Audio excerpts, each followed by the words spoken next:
Hey, what's going on, everybody? Welcome back to the channel. Today we've got a little bit of a storm day here at Target House. Target House is the apartment complex where we're living here at St. Jude in Memphis. So I figured I'd do a little, low budget type video here in our bedroom. So welcome to our apartment.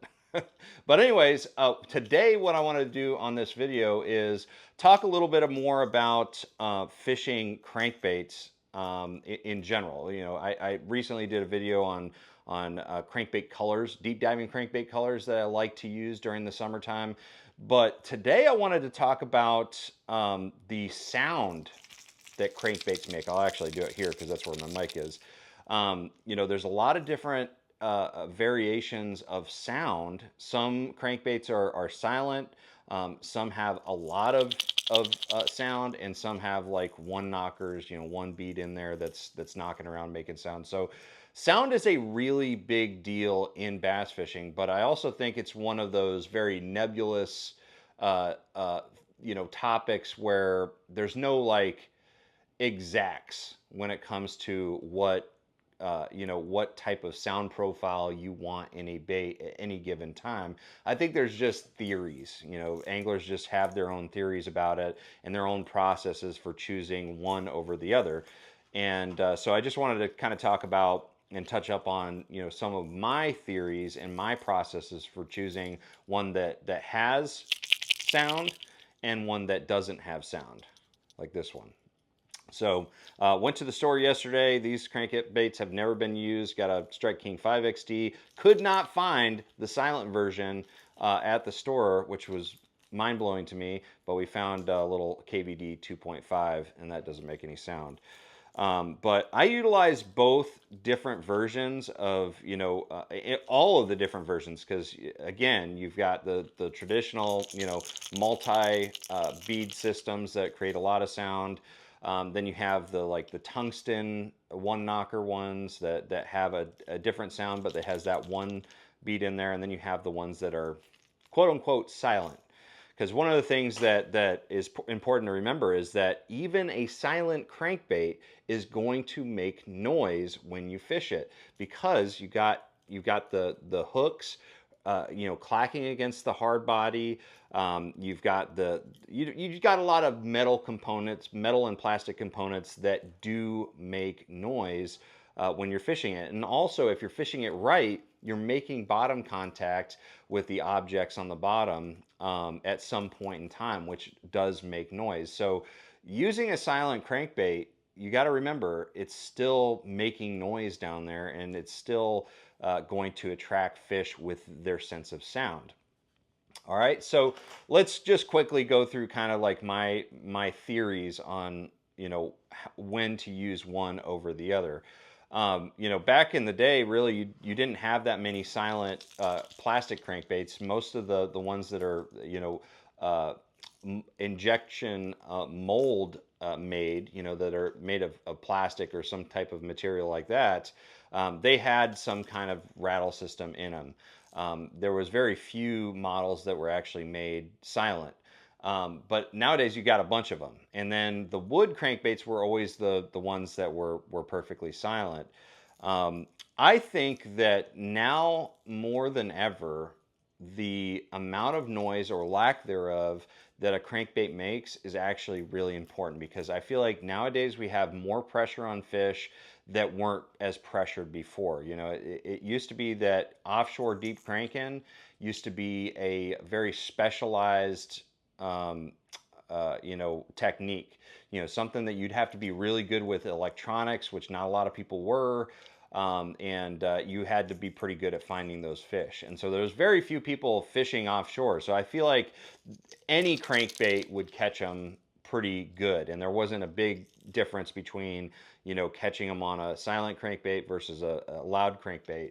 But nowadays, I don't think that's true. I think that so many people, with the advent of forward-facing sonar and the information online, making it easier for you to figure out how to catch them offshore, has made it, at least for deep diving crankbait fishing, way harder to just fish one and be, and optimize your success. Now I feel like you have to rotate between some that make a variety of different noises, right? So when I'm usually when I'm starting on a school of fish, okay, um, I will generally try a rattling bait first.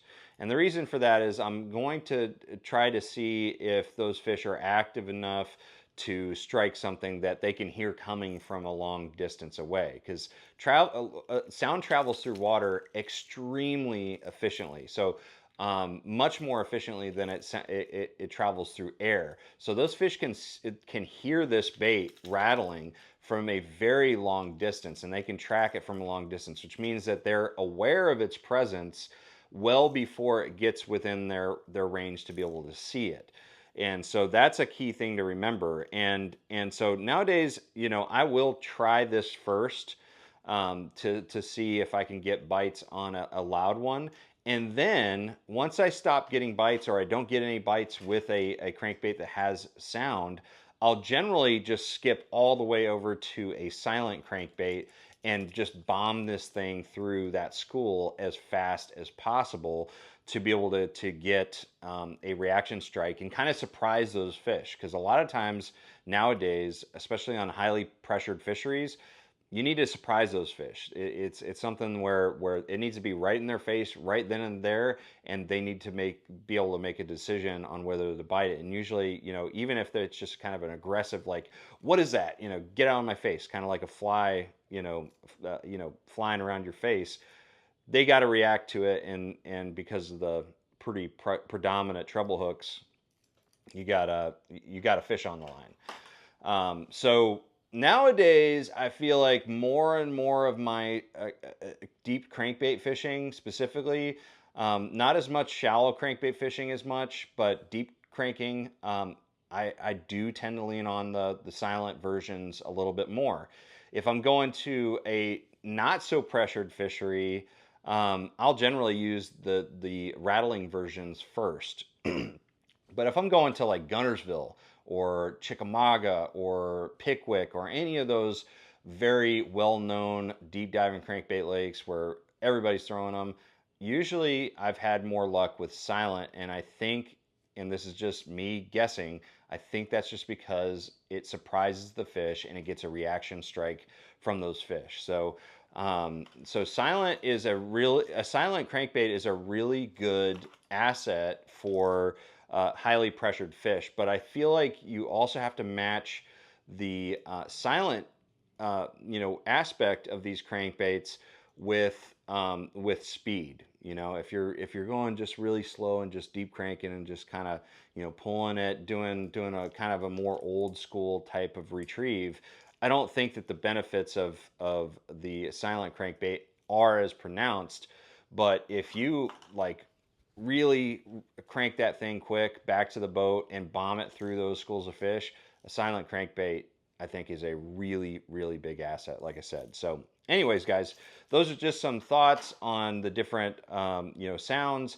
As far as like the nuances of fishing like something like a one knocker or some of the other different sound chamber variations that we have on the market, um, you know, I don't think that there's as much.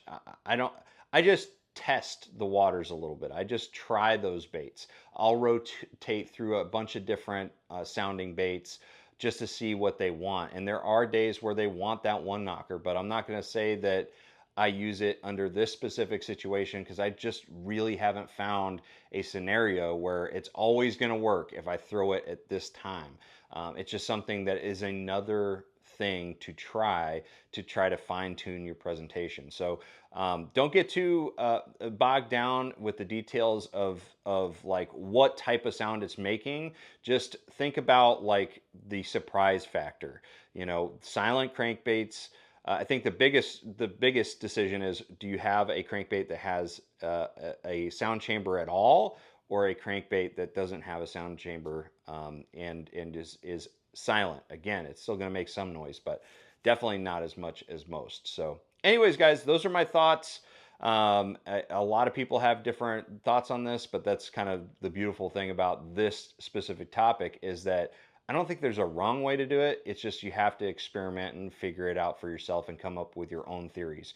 But those are mine. So let me know what you think of this topic in the comment section below. Also, again, I've kind of started to mention this in a lot of the videos. One of the most rewarding things for me is getting feedback from you guys on you having success with some of the things that I talk about in my videos. So if you catch a personal best bass, or you have a story of you catching fish or having success with a technique that you've been struggling with, but you finally found some success watching some of my videos, I want to hear about it, man. I love hearing those type of stories. It really makes my day. And you can send them in the comment section below, or you can send me an email at sonar@sonarfishing.com. And I also like, hearing the topics that you want me to cover in future videos. So I'm going to see you guys out on the water. Thank you so much for watching. Make sure you like, share, subscribe, and always trust the process.